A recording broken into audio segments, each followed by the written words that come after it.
Claro, mérito meu também, que depois corri atrás, mas foi ali o empurrãozinho que me fez caminhar. E dá, gente. Agora sim, procurar no lugar certo, porque procurar em lugar errado vai encontrar coisa O errada. sentimento é de realização e de muita felicidade por ter dado esse voto de confiança. Dê você também esse voto de confiança, eu tenho certeza que você não vai se arrepender e a sua aprovação vai vir, assim como a minha veio. E agora, com os recém-cumpridos 22 anos, consegui ser aprovado na Polícia Rodoviária Federal. E só tenho a agradecer a toda a equipe do Objetivo. Com certeza que se você não tiver um caminho certo para seguir, você fica meio perdido. Eu não tinha nenhuma experiência sobre concurso público a respeito.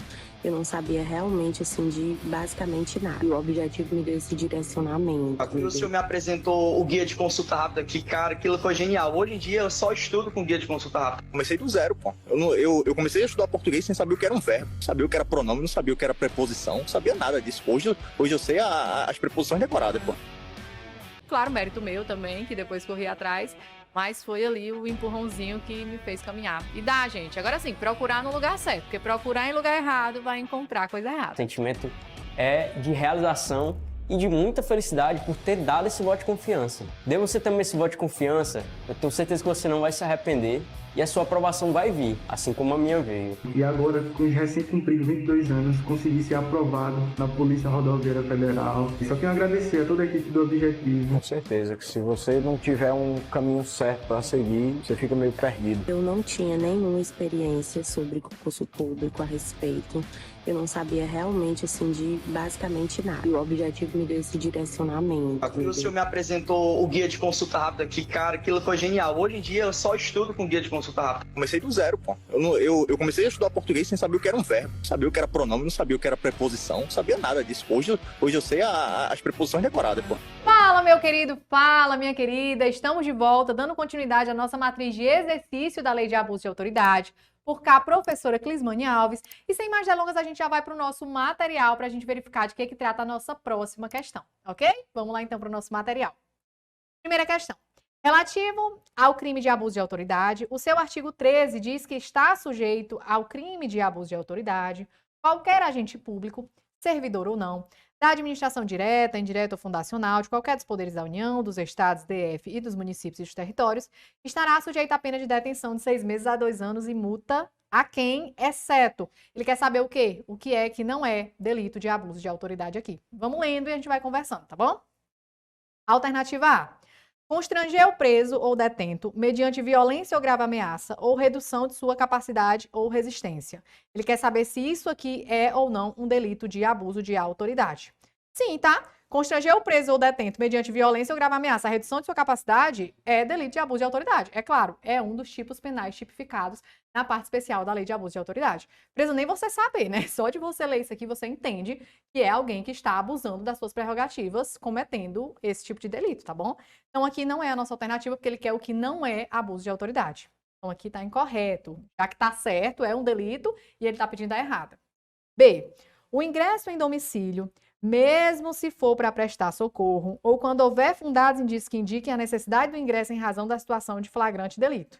Aqui é o nosso gabarito, né, pessoal? Porque a gente sabe que, de fato, existe sim a inviolabilidade do domicílio, inclusive é um direito garantido constitucionalmente. Entretanto, se você tem aqui uma situação para prestar socorro, ou ainda quando houver fundados indícios que indiquem a necessidade do ingresso em razão de flagrante, claro que a autoridade policial ou qualquer outra pessoa pode ingressar assim no domicílio para ali socorrer a pessoa ou ainda fazer aquela prisão em flagrante de quem está cometendo um delito, tá bom? Então aqui é o nosso gabarito. Isso aqui não é delito de abuso de autoridade. Só seria se não tivesse nessas situações aqui, de flagrância ou para prestar socorro. Ok? Gabarito letra B de bola. Por que que o resto não é as alternativas? C. Exibir-se ou ter seu corpo ou parte dele exibir da curiosidade pública. Correto. Delito de abuso de autoridade. Fazer aqui o preso, né? Ou a pessoa que esteja ali sobre uma restrita detenção, exibir ou ter seu corpo ou parte dele exibir da curiosidade pública. Então, aqui é um delito de abuso de autoridade, sim. Como ele não quer, né? D. Submeter-se à situação vexatória ou a constrangimento não autorizado em lei. Também é um delito que está disposto lá nos crimes de abuso de autoridade, tá bom? Aqui não tem nem muito o que conversar. Por um pouquinho de lógica, de noção, né? Respondendo aqui com a razão, a gente consegue resolver essa questão. Ok? Vamos para a próxima. Para ver o que a gente tem para tratar. Questão de número 2. Em conformidade com a Lei de Abuso de Autoridade, que dispõe sobre os crimes de abuso, é correto afirmar se tratar de crime de violência institucional. A gente vai aqui para o quadro conversar um pouquinho sobre esse delito, porque é um delito que foi incluído no ano de 2022, depois daquele caso, daquela situação daquela moça Mariana Ferrer, né, que foi ali estigmatizada durante as suas audiências, tá bom? Acredito que você, né, concurseiro, tem que estudar atualidades, tem que ficar sabendo aqui no que acontece no mundo dos concursos, então você deve ter ficado sabendo disso, e em razão disso foi acrescido um artigo 23, salvo engano, aqui na Lei de Abuso de Autoridade. Vamos lá para a gente conversar aqui, ó, no quadro? O que é o delito de violência institucional? É quando você revitimiza a pessoa. O que é você ser vítima? É você ser vítima. O que é você ser revitimizada? É você sofrer 2 vezes aquilo que você já passou. Por exemplo, quando a mulher ela é estuprada, ela é vítima. Quando ela vai até a delegacia e alguém duvida do estupro ou faz inquirições ali sucessivas sobre o estupro, o que é que aconteceu, que roupa ela estava, qual era o horário da noite, qual era o horário do dia, o que é que aconteceu, se ela deu alguma brecha, aquilo ali você está revitimizando, fazendo a pessoa passar por aquela situação estigmatizante novamente. Então, esse é o delito de violência institucional. É você fazer ali inquirições sucessivas, né, a ponto de fazer a pessoa reviver aquela situação novamente, ou trazer ali um estigma para aquela vítima, ok? Então, aqui a gente tem ainda 2 situações. Tem o delito de violência institucional, que é você fazer ali, né, as inquirições sucessivas, e ainda tem 2 casos de aumento. Qual é o primeiro caso de aumento? Permitir que terceiro faça isso aqui, revitimize. Aí você vai ter uma pena agravada em 2/3. E o segundo caso de aumento dessa pena é quando o próprio agente comete esse delito e faz a pessoa passar ali por aquela situação, né? Faz de fato a revitimização. O que é que acontece com esse próprio agente? Ele tem a sua pena aplicada em dobro. Bom, muito importante você lembrar disso aqui. É delito novo. Prazos e aumentos são de memorização obrigatória porque cai em prova. Então, o que eu estou dizendo aqui é muito importante. 2 aumentos no delito de revitimização. O primeiro, quando você permite que terceiro faça. Aumenta em 2/3. Quando o próprio agente público comete e gera essa revitimização ou causa esse estigma, a pena é aplicada em dobro. Qual é a pena, professora? Porque vai ser aplicada em dobro, precisa saber qual é a pena, tá certo? É a pena de detenção de 3 meses a 1 ano. Diga-se de passagem, é a menor pena da nossa lei de abuso de autoridade, tá bom? Mas não deixa de ser pena, né? E se for nesse segundo caso aqui, vai ser aplicado em dobro. Tranquilos? Esse é o delito de revitimização. Vamos lá então para o nosso material, ver se a gente consegue a questão. Ó, correto afirmar que se trata de crime de violência institucional. Constranger a depor sobre ameaça de prisão, pessoa que em razão da função, ministério, ofício ou profissão deva guardar segredo? Não, eu dei ali para você o conceito. É quando você pratica revitimização. B. Constranger o preso ou detento, mediante violência ou grave ameaça, ou redução de sua capacidade de resistência, a exibir-se ou ter seu corpo ou parte dele exibida à curiosidade pública. Também não, já expliquei o que é a revitimização, o que é o delito de violência institucional. C. Deixar injustificadamente de comunicar a prisão em flagrante à autoridade judiciária no prazo legal. Também não. Isso aqui é crime de desleixo, né? Se deixar injustificadamente de estar comunicando as coisas. E D, que é o nosso gabarito D de delta, o que é o conceito, né, expresso da nossa violência institucional? Submeter a vítima de infração penal, e aqui ainda tem uma observação, ó. Quem são aqui os sujeitos passivos? É a vítima de infração penal ou a testemunha de crimes violentos. São essas 2 pessoas, essas 2 figuras. A quê? A procedimentos desnecessários, repetitivos ou invasivos, que a leve a reviver, sem estrita necessidade, a situação de violência. Ou seja, a pessoa já foi vítima e ela vai ser revitimizada. Ela vai ser vítima 2, 3, 10 vezes, se for necessário aqui, né, a pessoa fazer para que incorra no delito de abuso de autoridade, ok? Então, esse é um instituto da violência institucional, de extrema importância e de extrema importância também a questão dos aumentos, ok? Vamos para a próxima questão. E o que é que a gente vai tratar? Ó, eu trouxe até aqui o artigo, mas a gente já colocou ali, né? Não tem mais nem muito o que falar. Vamos passar para a próxima questão. Armando, juiz de direito, está respondendo a processo por crime previsto no artigo 9 da Lei de Abuso, por suspeita de ter decretado a prisão de Gustavo em desconformidade com a lei. A defesa alega extinção de punibilidade pela decadência, visto que Gustavo não apresentou a representação no devido prazo. Pessoal, vem aqui comigo, por favor. Vou colocar bem aqui. Os delitos de abuso de autoridade, meu povo, eles são perseguidos por ação penal pública incondicionada. Incondicionada significa dizer que não necessita representação nenhuma. Então, a gente nem tem aqui esse instituto da decadência. O que é a decadência? Vamos fazer primeiro o paralelo, né? O que é a prescrição, o que é a decadência? A prescrição é a perda punitiva do Estado. É quando passou muito tempo e o Estado não pode mais punir um crime que é perseguido por ação penal pública incondicionada, como é o caso do delito de abuso de autoridade. E o que é a decadência? É quando você pode pleitear alguma coisa no judiciário, numa ação penal pública condicionada, numa ação penal privada. Você tem um prazo para fazer, um prazo de 6 meses. Quando você não o faz dentro de 6 meses, decai o seu direito, você perde. É a mesma coisa da prescrição, só que para agentes diferentes. A prescrição é para o Estado, a decadência é para o particular. Ambos perdem ali o direito de fazer alguma coisa, o Estado de punir e você de ingressar com a ação.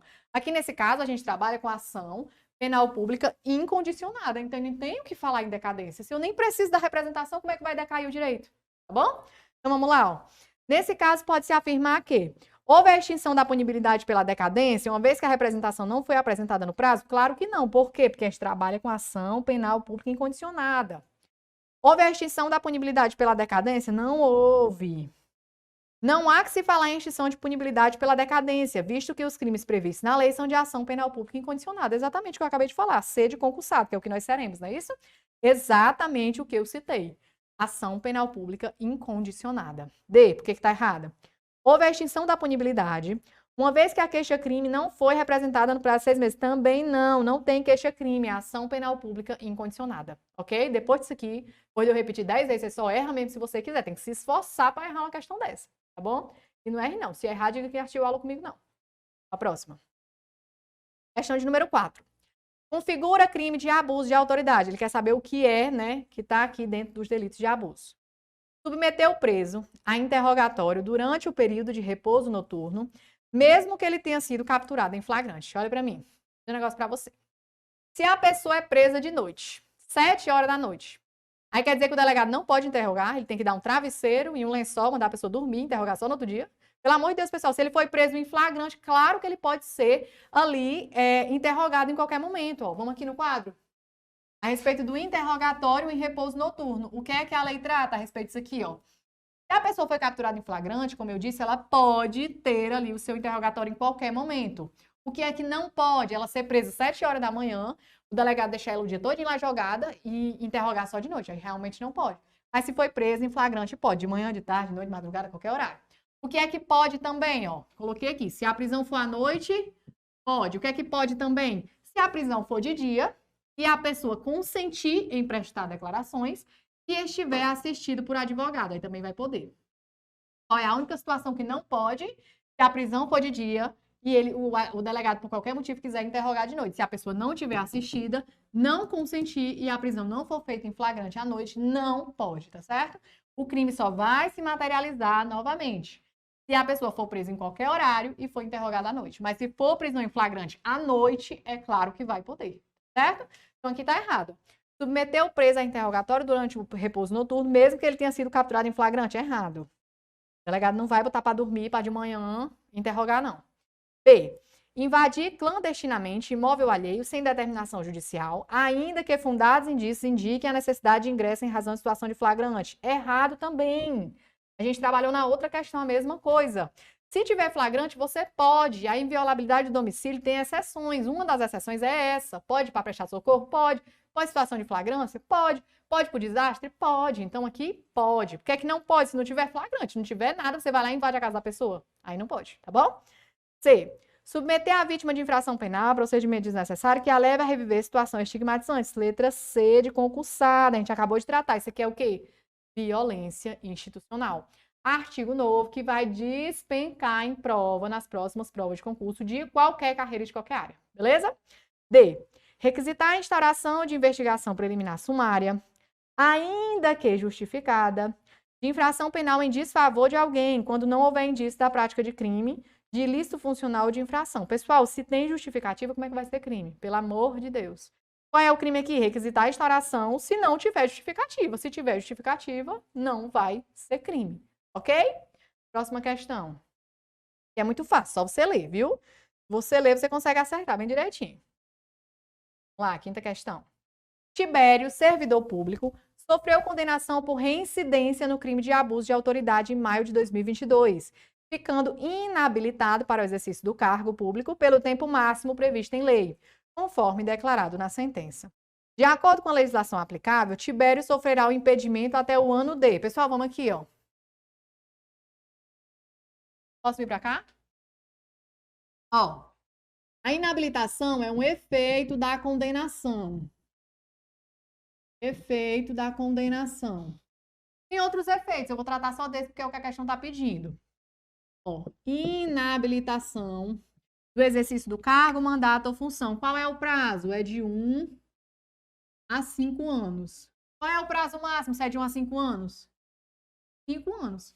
Se a pessoa cometeu o delito e houve aqui, né, esse efeito da condenação em face da pessoa, no ano de 2022, meu povo, vai durar até quando? 23, 24, 25, 26, 27, né não? Vai até o ano de 2027. Porque ele quer saber o máximo. O máximo é 5 anos. Lembrar também do paralelo da diferença da suspensão, que é uma pena restritiva de direito, que é de 1 a 6 meses. Importante você lembrar que a inabilitação a gente trabalha com anos e a suspensão com meses. Qual é o prazo máximo? 5 anos. O juiz pode aplicar 2? Pode. De 1 a 5. 2, 3, 4. Só não pode aplicar é mais do que 5, porque o máximo é 5. Então, se eu cometo o delito no ano de 2022 e esse efeito é aplicado, qual é o máximo de tempo? Até o ano de 2027. Ok? Raciocínio lógico, né? Porque direito também é raciocínio lógico. Vamos lá. De acordo com a legislação aplicável, Tibério sofrerá um impedimento até que ano? 2026? Não. Por quê? Porque o prazo máximo é de 5 anos. 2027, gabarito letra B de bola. 2030? Não. Por quê? Porque é até 5 anos, 2027. 2032 também não, que não é de 7 anos. 7 anos não, né? Aqui já vai extrapolar demais. Enfim, não é. É 2027. Por quê? Porque é de 1 a 5 anos. Ok. Próxima questão. Nos termos da Lei 13.869 de 2019, configura crime de abuso de autoridade. Mais crime. Eu trouxe aqui a parte especial bem pesada para você ver o que é que cobra. E você vê também que se repetem. Os crimes aqui sempre se repetem. São sempre os mesmos crimes. Você só não acerta se você não quiser. Ah, deixar, ele quer saber o que é, né? É. Deixar de entregar ao preso imediatamente a nota de culpa assinada pela autoridade com motivo da prisão e o nome do condutor e das testemunhas. Pessoal, vem aqui, ó, comigo. Ó. Falei da violência institucional, falei do interrogatório em repouso noturno, agora a gente vai falar da nota de culpa. Tem um prazo, pessoal. É muito difícil alguma coisa acontecer e você ter que fazer imediatamente, porque o delegado tem outras diligências para tratar, não tem só esse preso que acabou de chegar, não. Então, qual é o prazo da entrega de nota de culpa? 24 horas. Qual é o erro da questão? Dizer que é imediatamente. Se eu deixei de entregar imediatamente, paciência, não tive tempo naquele momento. Eu tenho um interstício de até 24 horas para entregar. Passou de 24, crime de abuso de autoridade. Ok? Outra coisa, né, que a gente vai logo tratar, porque eu sei que vai ser cobrado. Cumprimento do mandato de busca e apreensão. Qual é o horário que a lei admite? De 5 da manhã às 21 horas. Por quê? Porque de 21 horas até 5 da manhã é o período de repouso noturno, é o que a lei considera noite, crepúsculo, certo? Então, o que é que pode? De 5 às 21. 21h10. Pode? Pode. Mas aí você vai cair aqui no crime de abuso de autoridade, certo? Horário, 5 às 21. Nota de culpa, 24 horas. Vamos logo aqui, ó. A questão dos acessos aos autos. O defensor ou a pessoa que está sendo investigada, ela tem acesso aos autos. Que já estão ali documentados. Ela tem acesso a saber o que está acontecendo, está rolando lá com o nome dela, não é isso? Isso aqui é materializado, no caso do defensor, por meio da súmula vinculante número 14. Se eu estou falando de súmula vinculante, necessariamente eu estou falando de quem? Do STF, não é isso? É o único que edita súmulas vinculantes. Já tinha essa disposição, no Estatuto da OAB também tem essa disposição, mas como andava sendo desrespeitado, o STF precisou regulamentar isso aqui vinculante. Então, o defensor ele tem direito a saber dos autos, ele tem direito a verificar, tirar cópias, fotos, ok? O que é que o delegado pode negar? Nesse caso aqui, ele pode negar os autos que constam diligências em andamento, até porque se a pessoa comete um crime bem aqui, aí o meu advogado vai lá verificar, né, o que é que está sendo dito com o meu nome. Aí eu fico sabendo da diligência em andamento. O que é que vai acontecer? Eu vou lá e tento frustrar de alguma forma, né, não? é uma quadrilha, uma organização criminosa, ela sabe que, sei lá, daqui a 5 dias vai ter ali uma prisão, estão armando lá, arquitetando para ter uma prisão grande, porque vai chegar uma quantidade de drogas X, que é mais interessante prender assim, eu vou lá e faço o quê? Desfaço, né, o negócio. Então, por isso que ele pode negar diligência em andamento. E também diligências futuras que precisem de sigilo, né, que necessitem de sigilo. Mais uma vez, esse caso, né, como eu estou dizendo, por exemplo, você está tendo aqui uma interceptação telefônica que foi solicitada e o juiz autorizou, e aí eles estão monitorando uma quadrilha, uma organização criminosa. Se o defensor fica sabendo que vai ter, né, ou que está tendo esse tipo de situação, claro que ele vai falar para o cliente dele para, né, de produzir ali, para de falar para que não possa ser produzido prova contra ele. Ok? Tranquilos? Então, ele pode negar diligência em andamento e diligência futura que precise de sigilo. E a questão das penas, aqui da lei de abuso. Aqui a gente só trabalha com pena de detenção, não tem reclusão, prisão simples, nada disso. O que é que tem? Detenção. Quais são as penas? Precisa decorar? Precisa não, mas são só 3. Até você olhando, você se lembra, pelo amor de Deus. 6 meses a 2 anos, 1 a 4 anos, 3 meses a 1 ano, e todas elas com multa, tá? Tudo aqui tem multa, só que tudo é detenção. Se a prova vier cobrando reclusão, professora, a prova cobra? Cobra. Cobra dizendo assim, Joaquim foi preso por um delito de abuso de autoridade, está sujeito à pena de reclusão de 3 anos? Está errado. Por quê? Porque é detenção. Geralmente ela não quer saber se você sabe isso aqui. Ela quer saber se você sabe isso aqui. Qual é o tratamento que é dado, tá bom? Como a gente está tratando aqui de penas baixas, ó, tá vendo? Só tem uma pena aqui que é maior. Então aqui cabem também os institutos da Lei 9.099, que é os juizados especiais criminais. Por exemplo, uma transação penal. Por exemplo, um sursis processual. Certo? Que são coisas mais brandas ali, são coisas mais facilitadas, para facilitar a vida da pessoa que está sendo ali incriminada, tá certo? Então vamos lá responder, que eu acho que eu já falei tudo aqui, não precisa mais dizer nada. Deixar de entregar ao preso imediatamente a nota de culpa, tá errado, não é imediatamente. Por quê? Tem um prazo. Qual é o prazo? 24 horas. Prosseguir com o interrogatório de pessoa que tem optado por ser assistida por advogado sem a presença do seu patrono, tá certo? Isso aqui, ó, é crime de abuso de autoridade. A pessoa tem direito ao silêncio. A pessoa tem direito à defesa, ou advogado, né? Todo mundo tem direito à defesa, desde que seja ali justa e nos termos da lei. Então, se eu estou ali exercendo meu direito ao silêncio, ou se eu exijo, né, ser assistida ali por um advogado, se eu tenho um advogado, ou se tem um defensor público à minha disposição, e o delegado, mesmo assim, quer inquirir a todo custo sem eu estar ali na presença do meu patrono, ele cai em delito de abuso de autoridade, tá bom? Porque o preso também tem direito, ok? C. Submeter a pessoa presa em flagrante a interrogatório policial durante o período de repouso noturno. A gente acabou de responder essa questão aqui, nesse instante, foi não? Não é o mesmo crime, não? É. Por que tá errado? Porque submeter a pessoa presa em flagrante a interrogatório de período de repouso noturno não é crime. Por quê? Porque se ela foi presa em flagrante, ela vai poder ser interrogada naquele momento, certo? E D. Impedir a entrevista pessoal e reservada do preso com o advogado, ainda que de modo justificado. Pessoal, se tá justificado, não é crime, certo? Qual é o crime? Impedir a entrevista pessoal e reservada do preso com o seu advogado sem justificativa. Às vezes a pessoa tá ali, sei lá, não sei, acontecendo algum problema. A delegacia tá lotada, não tem onde botar o preso para conversar com o advogado, a energia caiu, estão resolvendo o maior problema. Então tem uma justificativa? Então não é crime. O que é que vai ser crime? Se não houver essa justificativa. Tranquilos? Acabou? Deixa eu ver se tem mais alguma coisa pra gente responder nesse bloco. Só isso, tá, galera? A gente volta no próximo bloco tratando de mais abuso de autoridades, tá bom? Até já! Uma super aula que eu sei que você está acompanhando. É isso, a nossa tribo te entrega sempre aulas gratuitas para você. Todos os dias, nos 3 turnos, você tem aula para vários concursos públicos. Eu quero que você continue aproveitando essa aula, porque realmente ela foi feita para você. E olha, não esqueça, nós temos a assinatura completa e limitada 2.0, onde você tem acesso a essa aula desse professor e, claro, a qualquer professor da nossa plataforma. Lá dentro, você tem acesso a mentorias comigo, onde eu te ensino a estudar para concurso e todos os professores te acompanham durante o teu percurso de preparação, além de várias videoaulas de todos os concursos públicos, PDFs com tabelas, imagens e gráficos, guias rápidos de consulta, flashcards, simulados, subindo todo domingo na sua plataforma. Você precisa ser acompanhado na condução da sua preparação para você subir o nível. E é por isso que eu estou te convidando para a mais incrível plataforma em formato de assinatura do Brasil para sua preparação. Não perca tempo! Se esse vídeo está aparecendo para você, é porque você realmente precisa dar um passo significativo para a sua mudança de vida. Assine agora a assinatura ilimitada 2.0 da Tribo e saia na frente da concorrência. Vem pra Tribo!